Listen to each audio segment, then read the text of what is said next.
Good morning, live from New Delhi. You're watching DD India News Hour, India's voice to the world. I'm Shubhendu Ghosh, coming up in the next hour. US launches strike on 3 nuclear sites in Iran, including Fordo, Natanz and Esfahan. Donald Trump says now is the time for peace. Iran, the bully of the Middle East, must now make peace. If they do not, future attacks will be far greater and a lot easier. India's Operation Sindhu gains momentum. Another batch of 290 Indians from Iran return home safely. 1,117 Indian nationals evacuated from Iran so far.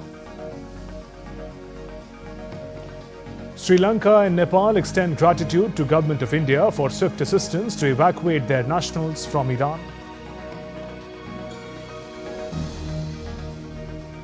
In sports, Ollie Pope's century takes England to 209 for 3 on day 2 of Headingley Test. English now trail India by 262 runs.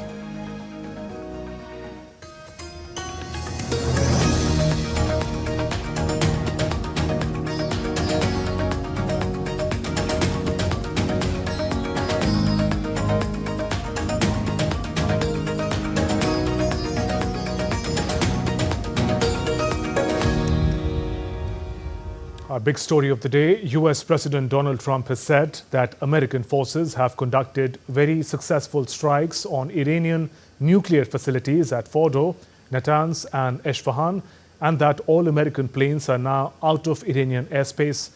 In an address to the nation a short while ago, Donald Trump said Iran must now make peace, or, he says, we will go after other targets in Iran. Thank you very much. A short time ago, the U.S. military carried out massive precision strikes on the 3 key nuclear facilities in the Iranian regime: Fordo, Natanz, and Esfahan. Everybody heard those names for years as they built this horribly destructive enterprise. Our objective was the destruction of Iran's nuclear enrichment capacity and a stop to the nuclear threat posed by the world's #1 state sponsor of terror. Tonight, I can report to the world that the strikes were a spectacular military success. Iran's key nuclear enrichment facilities have been completely and totally obliterated. Iran, the bully of the Middle East, must now make peace. If they do not, future attacks will be far greater and a lot easier. For 40 years, Iran has been saying death to America, death to Israel. They have been killing our people, blowing off their arms, blowing off their legs with roadside bombs. That was their specialty. We lost over 1,000 people, and hundreds of thousands throughout the Middle East and around the world have died as a direct result of their hate. In particular, so many were killed by their general, Qasem Soleimani. I decided a long time ago that I would not let this happen. It will not continue. I want to thank and congratulate Prime Minister Bibi Netanyahu. We worked as a team like perhaps no team has ever worked before. And we've gone a long way to erasing this horrible threat to Israel. I want to thank the Israeli military for the wonderful job they've done. And most importantly, I want to congratulate the great American patriots who flew those magnificent machines tonight, and all of the United States military on an operation the likes of which the world has not seen in many, many decades.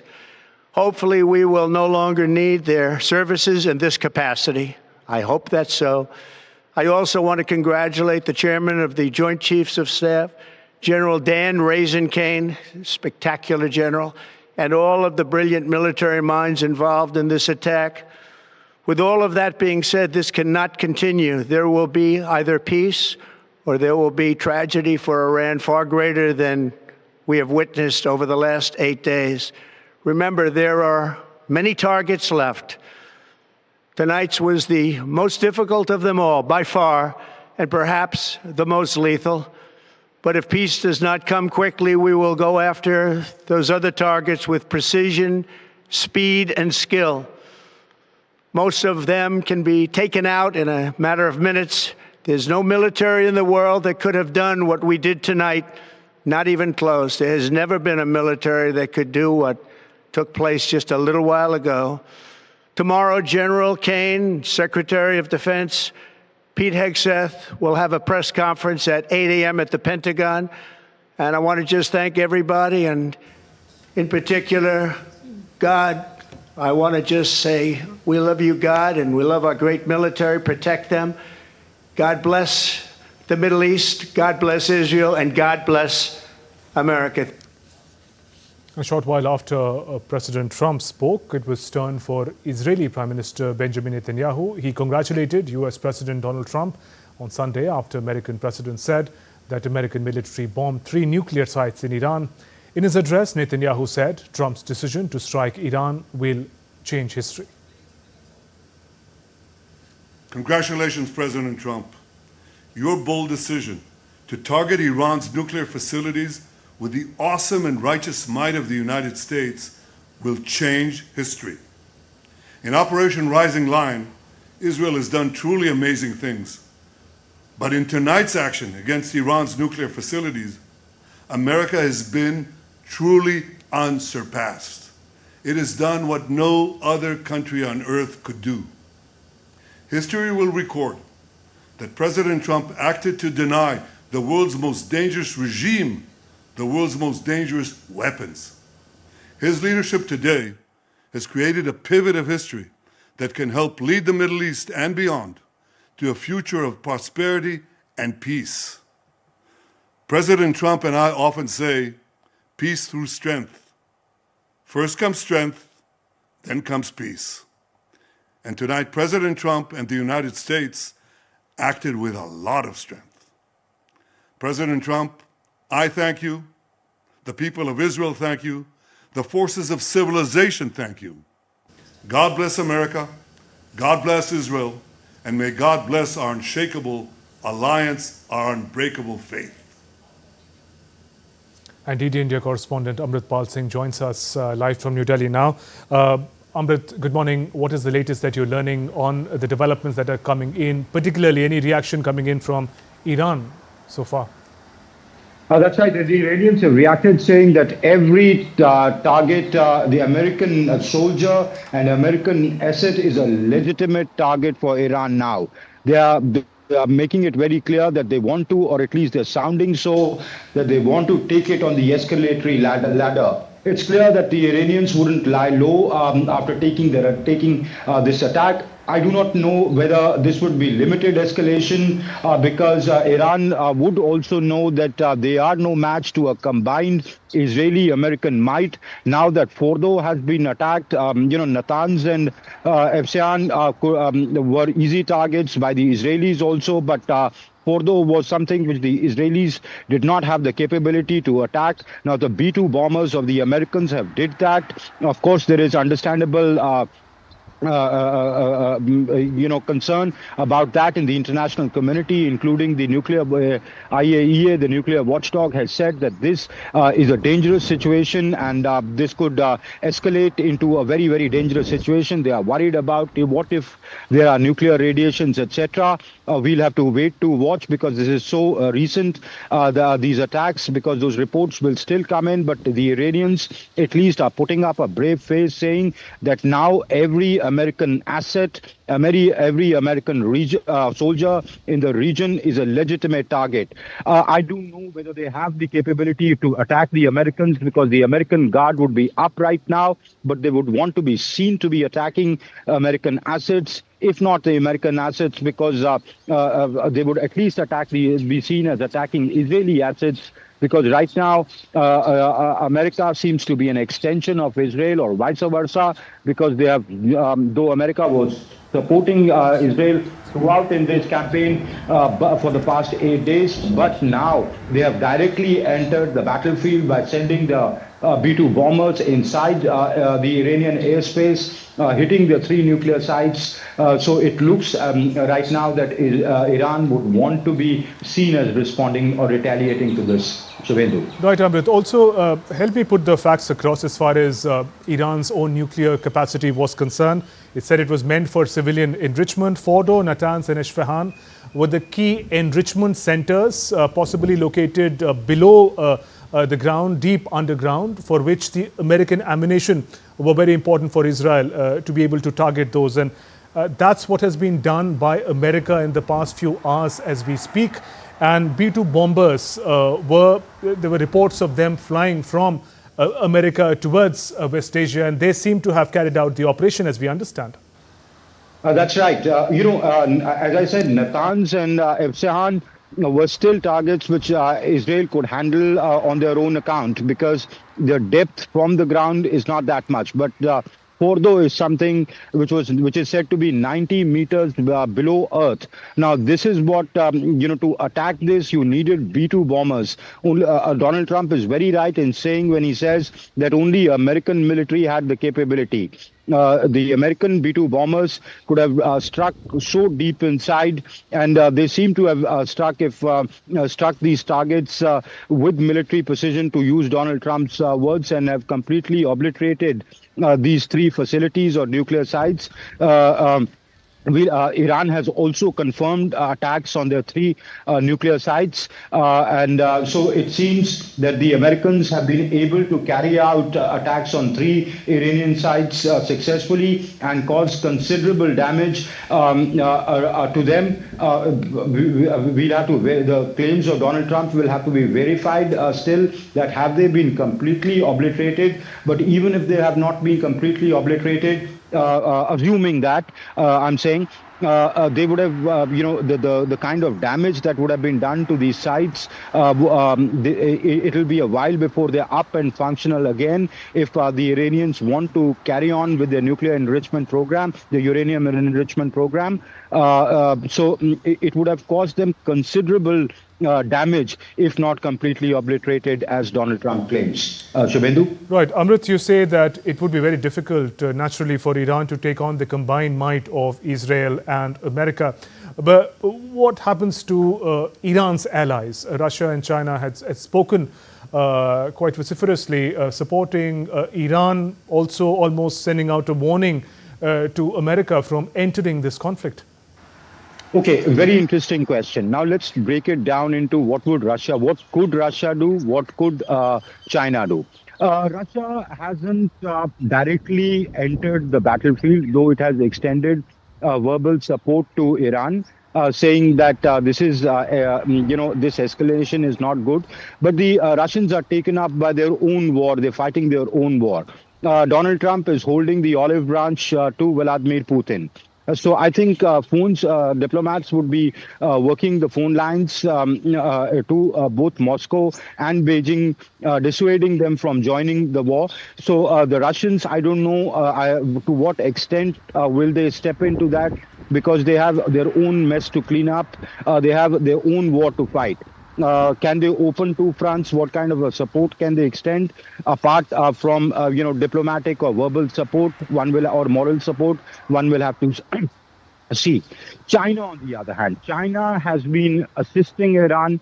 China, in my opinion, will continue assisting Iran, even if China does not come into the fray as the Americans have come on the behalf of the Israelis. If China does not openly come into the fray, but I think China will keep backing Iran with all it can. It will try to pump in money. It will try to pump in weapons. It will try to pump in equipment for the Iranians to continue fighting them. Because the Chinese want to fight the Americans, but they don't want to get on to head-on conflict with the Americans, because they're doing the tariff negotiations. Even if you look at Sindhu, the Chinese, of course, they are good friends with the Pakistanis, but by fighting India, they were in a way proxy fighting the Americans because it was perceived that the Americans would stand behind the Indians in this war with Pakistan. So I think what China would do in this case also would be proxy fighting.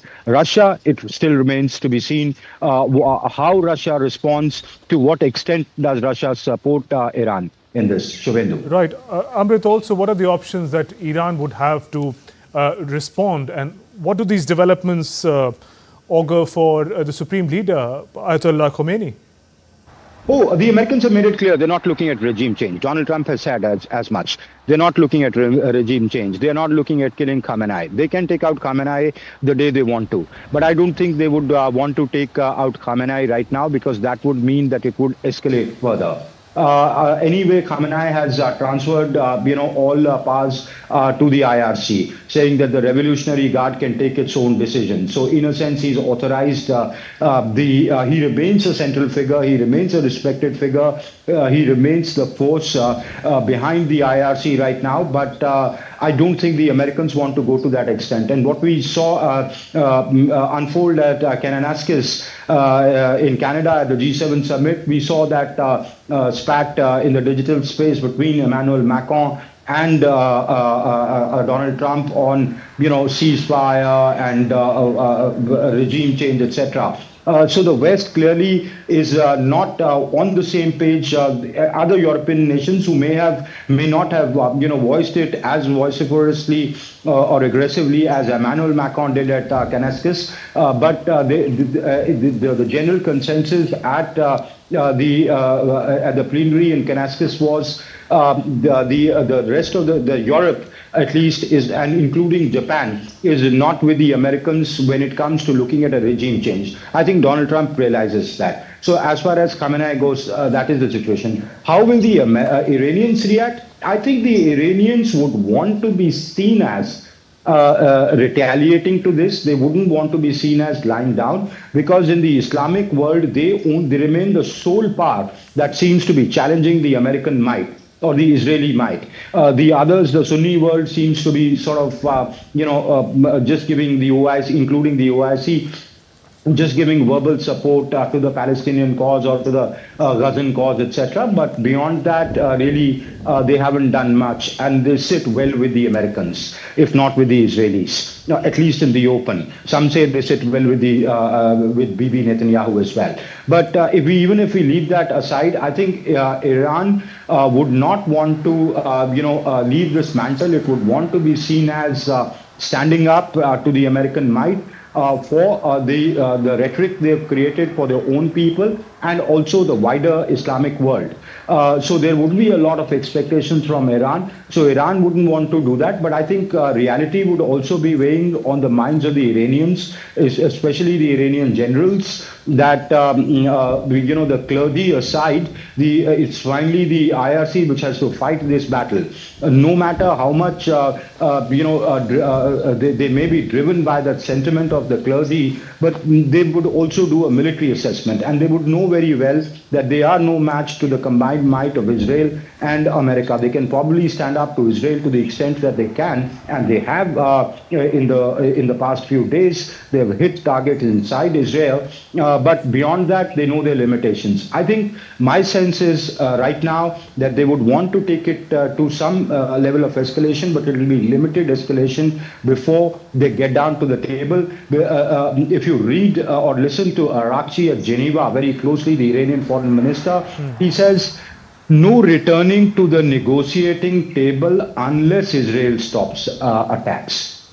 Now, if Israelis and the Americans give them a breathing space, let them do a bit of retaliation, cause whatever limited damage that they can, and just take that and be happy knowing that they have caused much more damage to them, and not take it as an affront to their pride and their ego.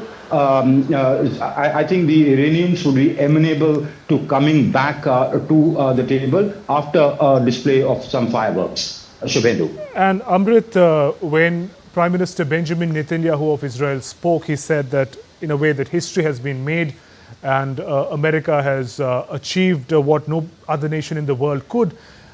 These developments, especially in the past few weeks, where it did seem that President Donald Trump of the US and Prime Minister Netanyahu of Israel were perhaps not on the same page as far as the unfolding conflict was concerned. President Trump really appeared to be investing in some sort of unpredictable diplomacy.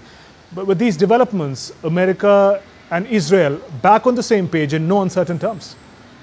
Looks like that, yes. At least now with they, joining the battlefield, they, jumping into the battlefield, they're clearly on the same page. And that's why you see such sort of language of coming in from Netanyahu, thanking the Americans, saying that they're protectors of the civilization, etc., using that kind of language, thanking the Americans. So I think they are on the same page. The Americans, it seems very clearly that is not just looking at diplomatically backing Israel, but also militarily joining the battlefield, fighting from the front, putting boots on the ground. I mean, if not boots, but at least bombers in the airspace. Which is an equivalent to putting boots on the ground.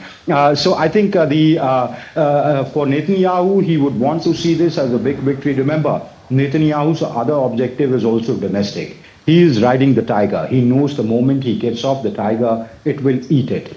He could go to jail if this war stops.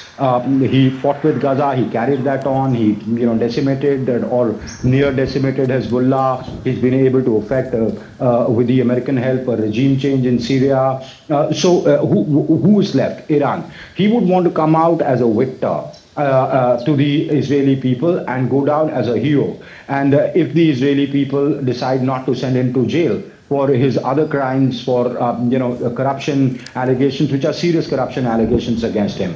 So I think he would want to see as a wartime prime minister who came out as a victor. So I think he is playing that card. He's following that script.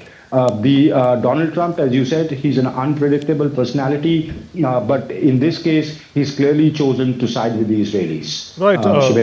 Amrit, also taking cue from the domestic politics of Netanyahu, in his address, he speaks about the challenge of a dangerous weapon in the hand of a dangerous regime. So there's a weapon and there is a regime that Israel appears to be concerned about. The weapon, for now, it appears, has been taken care of. Regime stays, and as you say, Netanyahu's own a certain political advantage in continuing with conflict in the region. Again, I'm coming back to the same question about the regime, the Ayatollah Khamenei regime in Iran and Netanyahu. Ayatollah Khamenei. Khomeini is dead a long time back. Ayatollah Khamenei. Ayatollah Khamenei is no doubt the supreme leader, but in this conflict, he's a figurehead. The clergy leads that, but it's the IRC which is fighting the battle on the ground. I think if Khamenei is taken out or a regime change is affected, who runs the system there? Will the Americans be able to install a regime that will completely follow the American script? I think the Americans also realize that. And Europeans have been telling Trump that, look, the time is not ripe for that. It doesn't make political sense to go ahead with that. Hit them militarily, achieve your military objective, but don't let them get a nuclear weapon in their hands. The G7 joint statement very clearly said that. They called for de-escalation also. They want to weaken this regime and let it continue, because if they affect a regime change, then there will be too much of chaos. And the Americans have always caused chaos wherever they've gone. They caused chaos in Iraq, they caused chaos in Libya, they caused chaos in Afghanistan. Finally, what happened? They went in to fight the Taliban is back again. And they had the talks with the Taliban in Doha, and they are back again. So what did they achieve? Apart from getting Osama bin Laden, which they got after many years, not even in Tora Bora, but in Abbottabad in Pakistan, their own allies' backyard. I think Netanyahu would want a regime change. But I think the Americans are not on the same page, or at least Donald Trump at the moment is not. Why I say at the moment? Because if Iran escalates it, if The Ayatollah says it will be a fight to the finish. Come matter what, come what may, it will be a fight to the finish. I think only then will the Americans be looking at or considering the option of a regime change there. Also, remember, there is no congressional support for Donald Trump on that. He has to factor that in too. After his attacks, if you look at the congressional statements coming out, they said, well, it's unconstitutional, it's illegal what he's done. He has not taken congressional permission, though he doesn't care much for that. He came out with full force when he made that statement a little while back, with Vance on his side, with Mark Rubio and Pete Hegseth just behind him. He congratulating the Joint Chiefs of Staff, saying that General Kane will be addressing the media along with the Secretary of Defense tomorrow morning, American morning or night. I think the Americans wouldn't want to do that. That question will only come into play if the Iranians escalate it to an extent where they just refuse to come down to the table. But I don't think that the Iranians would want to do that, because the Iranians would also be steeped in reality. Shubhendu. There, Amrit, thank you for joining us with those updates. And Israel has raised its alert level, permitting only essential activities until further notice, the military announced on Sunday after US strikes on Iran. The Israeli military, in a statement, says it was decided to shift all areas of the country from partial and limited activity to essential activity, including a prohibition on educational activities, gatherings and workplaces, except for essential sectors. Meanwhile, UN General Secretary Antonio Guterres is describing the US attacks on Iran as a dangerous escalation, warning that the conflict in West Asia could quickly get out of control. The UN chief, in a social media post, says, and I quote, "I am gravely alarmed by the use of force by the United States against Iran today. This is a dangerous escalation in a region already on the edge and a direct threat to international peace and security." He further says there is growing risk that this conflict could rapidly get out of control, with catastrophic consequences for civilians, the region and the world. The UN chief called on member states to de-escalate and to uphold their obligations under UN Charter and other rules of international law. He said at this perilous hour, it is critical to avoid a spiral of chaos. There is no military solution. The only path forward is diplomacy. The only hope, he says, is peace. And we're heading for a short break. There's more coming up.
Welcome back. You're watching DD India News Hour. I'm Shubhendu Ghosh. We stay with our big story. US President Donald Trump has said American forces have conducted a very successful strikes on Iranian nuclear facilities at Fordo, Natanz and Esfahan, and that all American planes are now out of the Iranian airspace.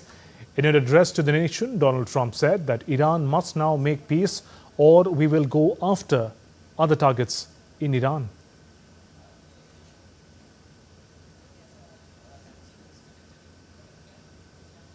And international affairs expert, Ambassador Prabhu Dayal, former senior diplomat, is joining us now. Good morning and welcome once again, Ambassador Prabhu Dayal. We've heard from President Trump and Prime Minister Netanyahu. Where does the conflict, according to you, go from here now? There are talks of suggestions of peace and prosperity for the Middle East, for West Asia. How easy or difficult is that going to be from here on?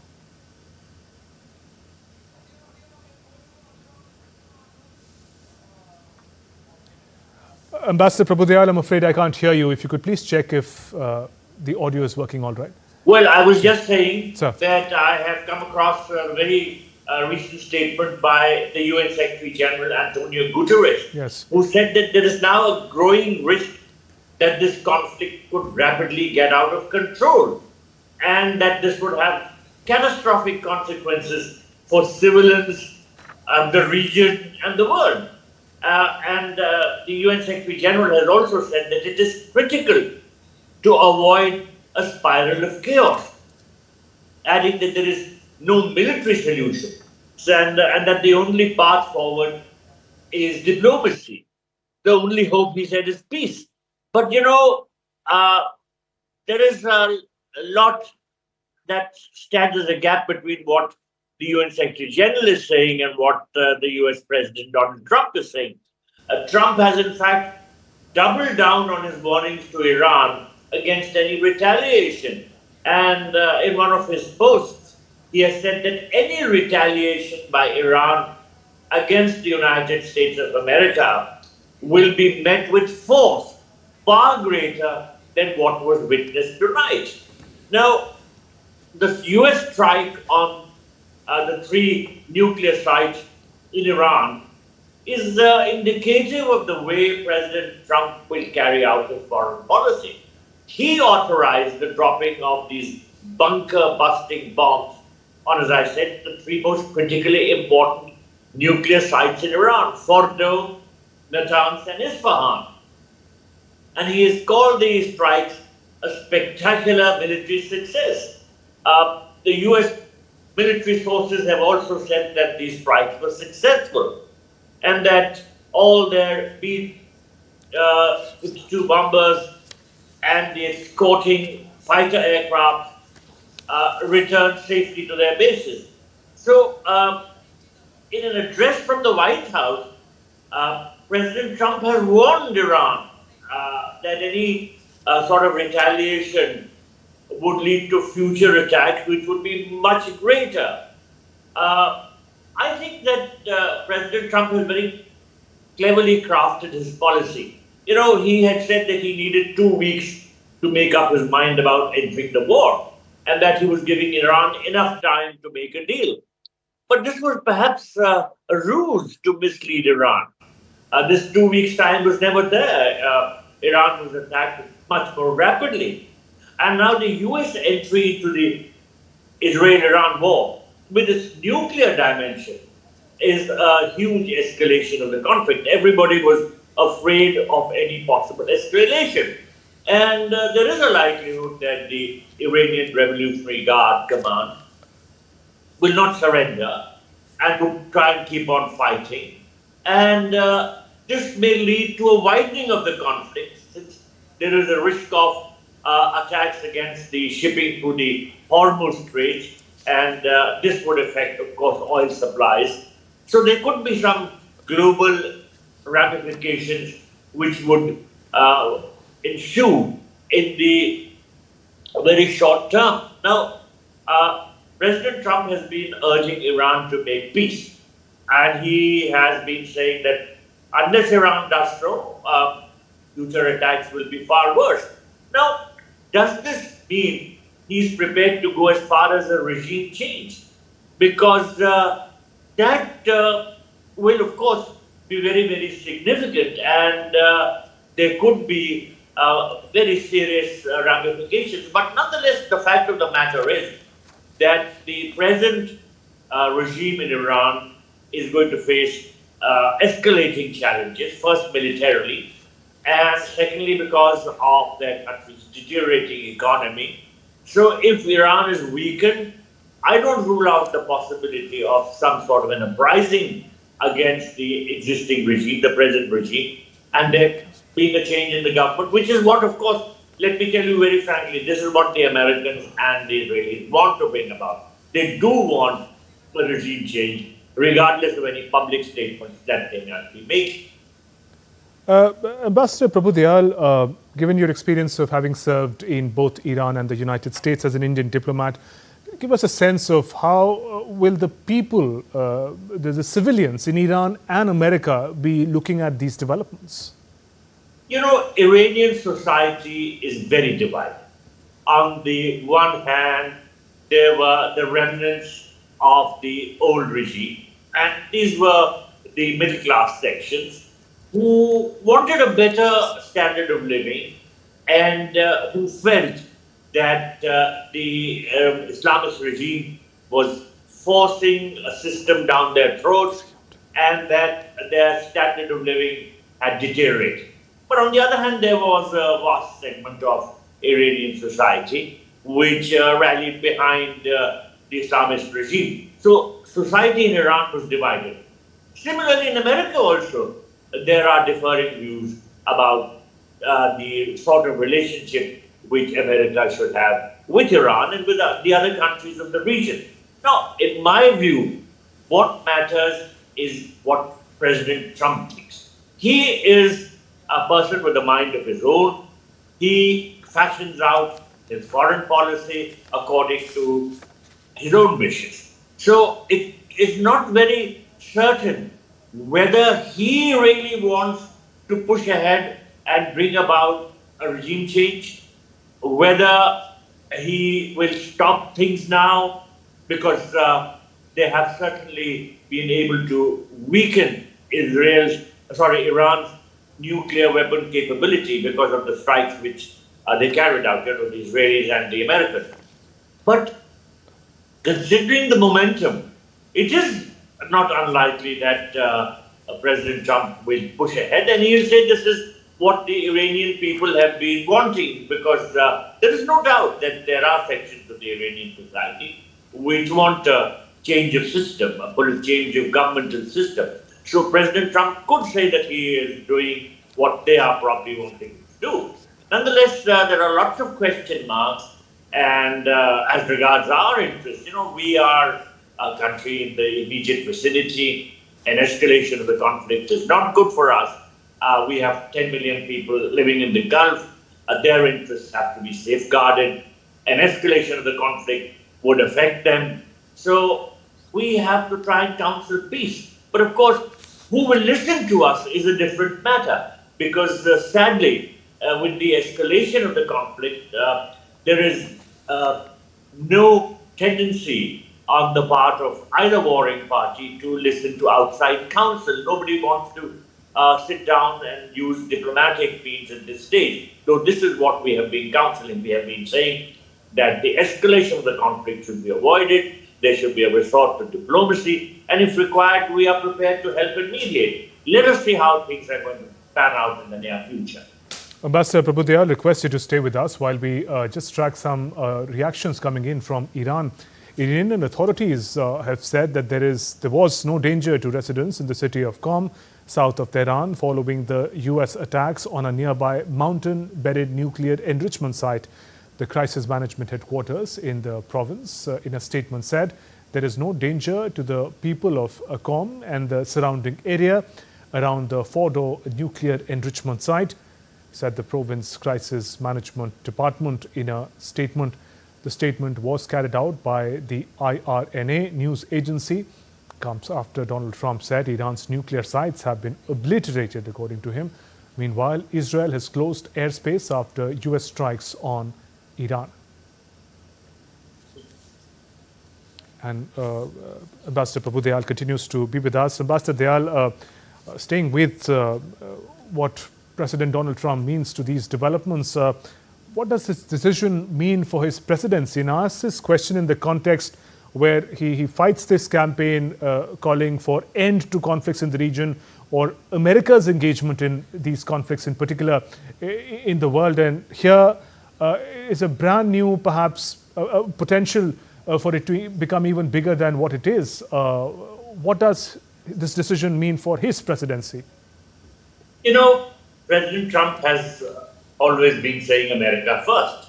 And some of his supporters have interpreted this to mean that America will not get involved with the affairs of the world outside, that America will confine itself to its own interests. And to a great extent, this has been the policy of President Trump. He has tried to distance himself from global happenings and from global entanglements. But with Israel, America has a different equation. The pro-Israel lobby in the United States is very strong. The Jewish business interests are a big factor in the shaping of US policy. So, by reacting to the developments which are taking place between Iran and Israel, President Trump is perhaps going along with the sentiments of a lot of his supporters who think that Iran is an enemy and that Iran has been hurting American interests. You know, there are lots of reports in the US media about how Iran in the past has targeted US interests. So there are many people who feel that Iran must be put in its place. And since this can only be done militarily, there are many people who perhaps amongst Trump voter base support this military action. So there is an old saying, nothing succeeds like success.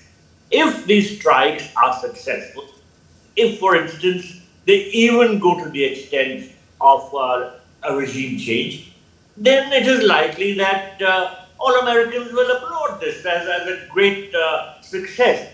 It remains to be seen how events shape out, and if America gets deeply entangled and there is no regime change, in fact, there are loss of lives of Americans, then there could be criticism of Trump and his policy. So, as I said, it remains to be seen how things are going to shape out. But by the look of things at this particular moment, it appears to me that the Iranians have been considerably weakened. Trump has emerged hugely stronger out of these strikes. The Israelis have also felt greatly encouraged, and they feel that with America alongside them, they can really destroy the Iranian nuclear capability and its military sites. And in that context, there has to be some sort of a lowering of the morale of the Iranian establishment. And I wouldn't be surprised if, given the complex situation in that country, you know, the weakening economy, the downturn of its oil sales, there are all sorts of problems which the Iranians are confronting, and there is a mounting anger against the regime. So in this background, Right. I would rule out a possible regime change. Let's see how things shape out in the next few days. Okay, and finally, Ambassador Prabhu, in the meanwhile, in the run-up to the Israel-Iran conflict, India had called for a de-escalation, considering that it has direct relations with all the parties in the conflict, Iran, Israel, and the United States. And given its engagement and interest, what should these developments mean for India? Well, as I said, India doesn't want an escalation of the conflict. India has counseled against any sort of escalation. We have even offered to mediate, and we have said that the way forward should be through dialogue and diplomacy. We have good relations with both Iran and Israel, in fact, very close relations. And at the same time, we have great stakes in this entire Middle East region. There is a huge Indian population of around 10 million, which resides in the Gulf countries and in the other Middle Eastern countries. And we don't want instability and warfare taking place in the region. We want peace, because if there is any escalation of the conflict, and if it spreads to other countries of the region, then there could be a dislocation of our people. They may have to leave those countries, and therefore their lives would be in a mess. So India doesn't want an escalation of the conflict. We want peace and dialogue. We do know that an escalation would also affect oil supplies. It would have a hugely negative impact on the global economy. And therefore, for that reason too, it's important that the other countries of the world should counsel all the warring parties to de-escalate and to find a way to settle this conflict. But at the moment, the conflict appears to have escalated because of the US strikes, and it remains to be seen whether the Iranian regime carries out any sort of significant retaliation though of course its capacity to do so is somewhat weakened at the moment. Ambassador Prabhu Dayal, many thanks for joining us this morning in the News Hour. We're now getting some images from the White House showing Donald Trump and other American officials in what is called the Situation Room during the strikes on Iran. Still images released by White House shows US President Donald Trump and his group of advisors attending a meeting in the Situation Room on Saturday. The US forces struck 3 Iranian nuclear sites in very successful attack. President Donald Trump said on Saturday, adding that Tehran's nuclear program has been obliterated after days of deliberation and long before his self-imposed 2-week deadline. Donald Trump's decision to join Israel's military campaign against Iran represents a major escalation of the conflict. Trump said US forces struck Iran's 3 principal nuclear sites, Natanz, Isfahan and Fordow. He told Fox News 6 bunker buster bombs were dropped on Fordow, while 30 Tomahawk missiles were fired against other nuclear sites. Amid the ongoing Israel-Iran conflict, a breakthrough in diplomacy, India has successfully persuaded Tehran to open its airspace for evacuation flights. The result, more than 1,100 Indian nationals have now been brought home safely, with 6 flights operated so far. The latest, an Airbus Airlines flight from Mashhad carried 290 evacuees back to Delhi. Most of them were students caught in the crossfire. DD India correspondent Tapush Bhattacharya spoke to some of these returnees who shared stories of fear, hope and relief. The flight from Iran, Mashhad, has just landed here. We landed safely in India. I am very, very happy. Thanks to so much for Indian government, our Prime Minister Narendra Modi and all of the author and the media. It's a huge point because a lot of people were thinking how to get back here. Ma'am, आपका experience क्या था, थोड़ा बताइए. I mean, कैसा रहा, आपको डर लग रहा था वहाँ पे ईरान में? The Indian government and Indian embassy people were very supportive. Every day when we used to call them, they used to reply us back. ऐसा नहीं है कि they never ignored us or anything. And even the Irani people, they were welcomed us, they helped us a lot. And thanks to Indian embassy, we are back. Huge word of the Indian government and the way Indian embassy have worked in tandem to get these people from Iran back in India safely, sound, and they're thanking the government as well as the embassy and the Iranian people out there to coordinate and make this Operation Sindhu a massive success. With our person, Praveen, this is Tapush Bhattacharya for DD India from Delhi.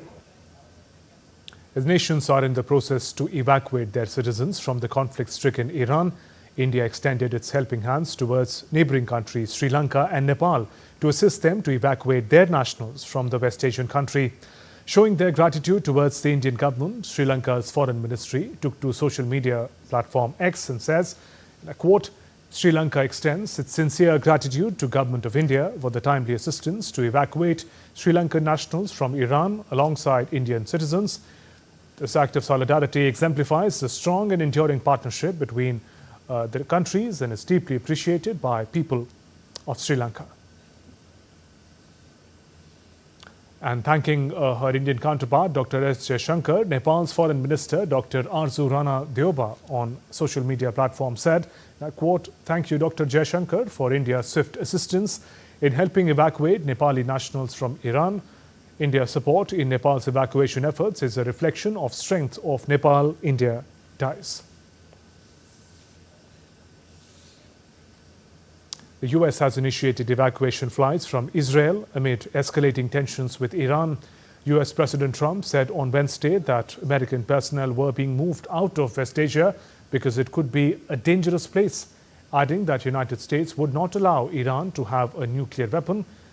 According to US and Iraqi sources, US is preparing a partial evacuation of its Iraqi embassy and will allow military dependents to leave locations around the Middle East due to heightened security risks in the region.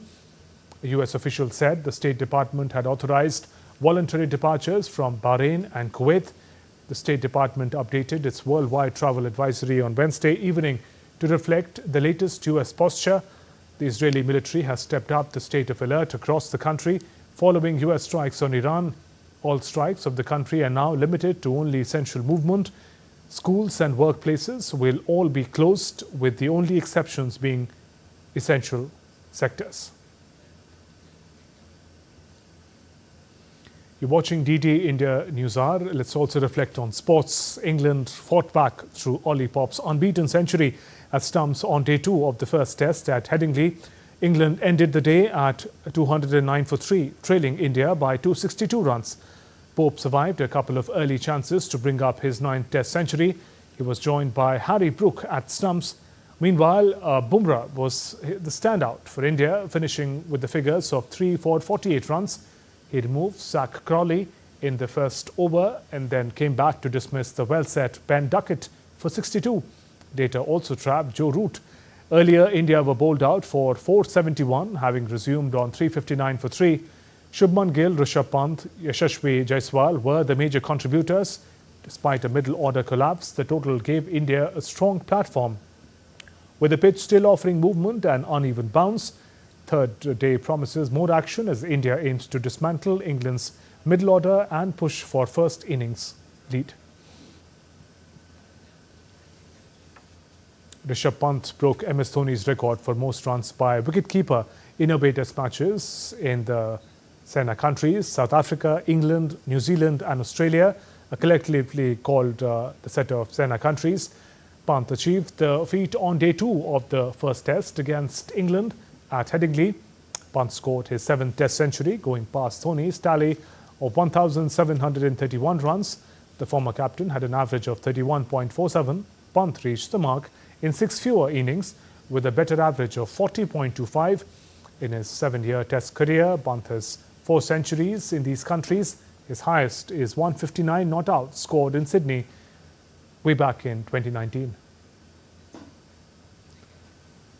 And that's all for this edition of DD India News Hour. Let us know your thoughts on the news of the day. You can track all the latest news and updates from India and across the world on DD India mobile app. This app is available on both Android and iOS platforms. Scan the QR code on the screen to download now. And we'll be back with more news as it breaks here on DD India. I'm Shubhendu Ghosh from all of us here in Delhi. Thanks for watching DD India News Hour. Namaskar.